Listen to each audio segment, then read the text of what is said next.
Hi friends, it's Jessica with Stay Cozy and I'm so glad you're here. This tutorial will show you how to hand knit this bag. I love this bag. It's a perfect size for holding my planner and my wallet and my notebook throughout the week, and then it's also great for on the weekends, taking it along with you. So if you're ready to get started making, let's go. This ball of yarn is equal to 2 skeins of our big cotton tube yarn. If you bought a kit on our website, this is the amount you received. If not, you can go to our website and get some for yourself. So we're going to get started with a slip knot. All of our loops for this bag will be about 2 inches long. The tighter and smaller your loops are, the tighter and smaller your bag will be, and vice versa. So we are going to start with a chain. As you can see, I'm pulling my working yarn through my previous loop, and we're going to make 8 loops for our foundation chain.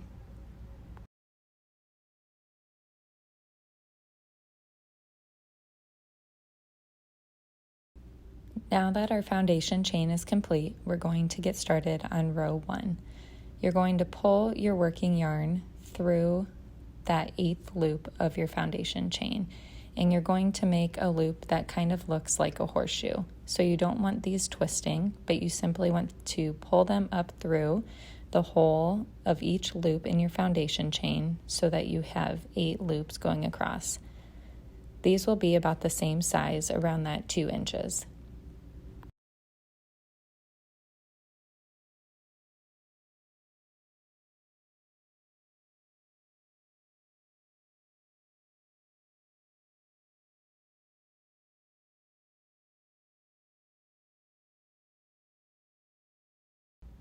Once you get to the end, make sure that you have 8 loops going through and that you didn't miss any. Then we're going to cross over to the other side, go through the hole on the other side of the foundation chain, and make 8 loops going back.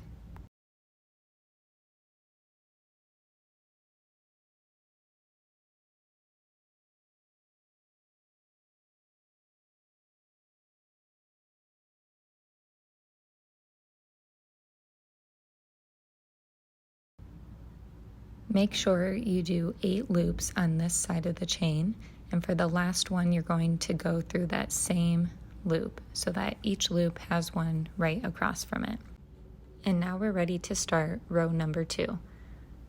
It's easier to unroll your yarn a little bit, so it's easier to work with, and we're going to work our way across the same way by pulling our working yarn through the back side of row 1 and pulling a new loop through. Again, making it about 2 inches. It's okay if each loop isn't perfect, but like I said at the beginning, the smaller your loops, the tighter your bag will be, and the bigger your loops are, the looser your bag will be. The main thing to focus on is consistency, and also making sure that you don't have a lot of excess yarn when you're rounding around the end of your bag. Otherwise, you'll have some big gaps when you're all done.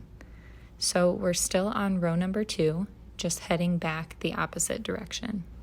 The first few rows can look and feel a little weird before your bag comes into shape. Don't worry, just keep going, and the more rows you get, the more the shape of your bag will hold itself together.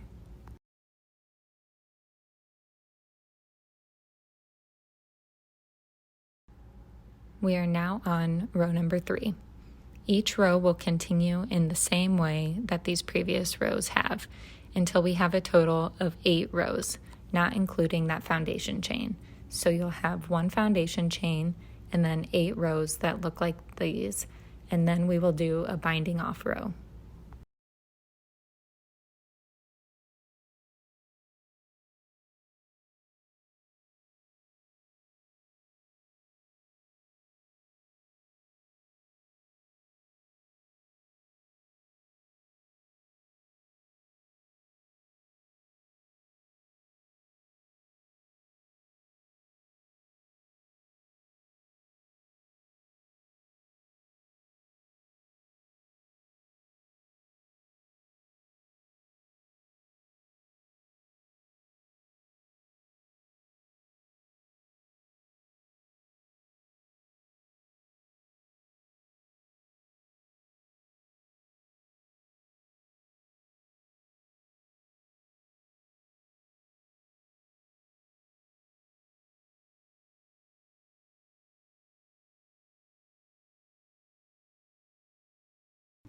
We are now on row number 4.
We are now on row number 5.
We are now on row number 6.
We are now on row number 7.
We are now on row number 8, almost there.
We are now to our binding off row.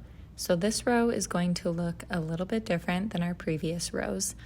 And so you're going to pull your working yarn across so that you can lay your loop on top of the loop next to it and pull your working yarn through.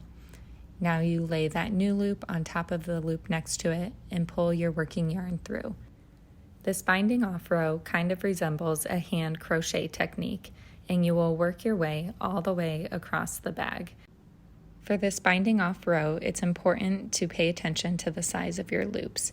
Keep them consistent all the way across. If they get too small, you'll notice the top of your bag getting kind of cinched closed. And if they're too big, your bag might just look a little loose at the top.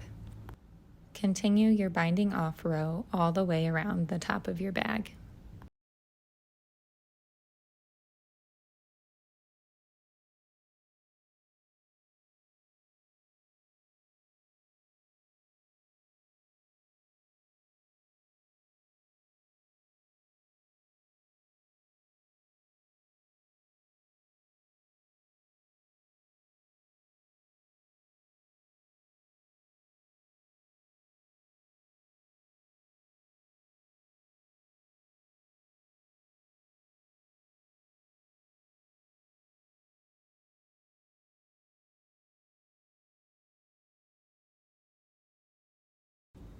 When you get to the end of the binding off row, it may take a little looking to figure out where to do your last loop, but I'm looking right now for the loop from my previous row so that it stays even as I finish up the binding off row. Once you're done, look at your bag and make sure you're happy with the size of the opening, and then it's time to start our strap. Lay your loop down and pull your working yarn through the next hole, just like you did for your binding off row. When you have that new loop through, we're now going to create a chain very similar to the one we made in our foundation chain. I decided to do 20 loops for my strap, and you saw the way that it hung at the beginning of this video. If you want to do a shorter strap, just do less loops. You can put it on your shoulder and test it out to make sure it's the length that you want. Know that the tighter you do these loops on your chain, the more it will hold its shape. If you make them bigger, then your strap may stretch out a little bit more with use, especially if you have something heavy in your bag. If you have enough yarn and want to make your strap even longer and do a crossover style, you're welcome to do that as well. Whatever length you decide to make your strap, when you're done, it's time to connect it to the top of your bag. To do this, lay your last loop next to the top of your bag and pull your working yarn through one of the loops on the top of your bag and then through the last loop of your strap. Then I'm going to find the place where I can tuck that working yarn under one of the loops on the bag, pull it through, and I'm going to tuck it back into that final loop. This will mimic a loop from my chain, and it will help it hide itself and kind of just look really nice and finished. Now it's time to finish your ends. Grab your scissors, your thread, and a needle. If you got a kit from our website, your needle and thread were included with your kit.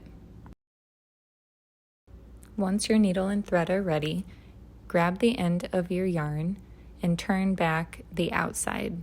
You're going to cut out about 1 inch to 1.5 inches of the fluff just to make it easier to sew. Then pull the outside back up and tuck it into itself so that you have a nice finished end. Then we're going to take our needle and thread and sew this into our bag. You can find any place that looks good to you where it's kind of hidden. You can tuck it under a loop or just sew it on top. Whatever works best for you and works with your sewing abilities is totally fine. If you hate sewing or don't have a needle and thread at home, you're also welcome to use a fabric glue. You can use a hot glue gun, but if you plan to wash this bag at any time, you may want to use something a little more permanent. However you decide to finish up your ends, make sure that you close up the end of the yarn so that you don't lose any of the inside fluff, and also make sure that the tail of your yarn is connected to your bag so that it doesn't come unraveled or hang out. Once your strap is securely attached, we move on to our final step, and this is connecting the beginning tail of our yarn. So as you saw, I just undid that first knot that we had started with. You don't have to do this, but I just don't really like the look of that knot hanging out the end of the bag. So I undid it a little bit and then tucked the tail of my yarn under one of the loops on the bag. I'm going to trim off some of the excess yarn, fold it back, and then follow the same steps I did with the other end to secure it into my bag.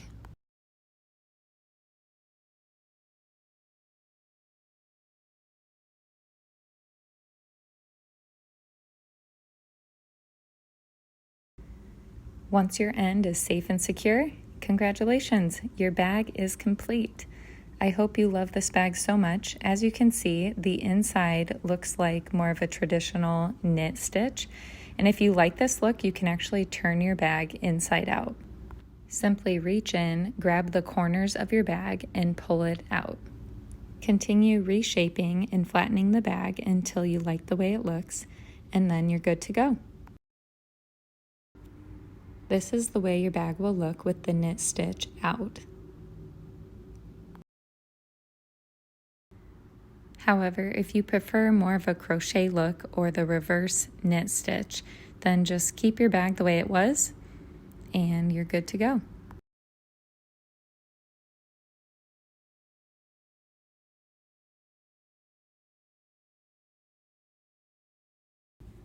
Thank you so much for watching. I hope you enjoyed this tutorial and found it easy to follow, and I hope that you love your bag that you just created. If you need more yarn or a DIY kit, you can go to our website at staycozycode.com.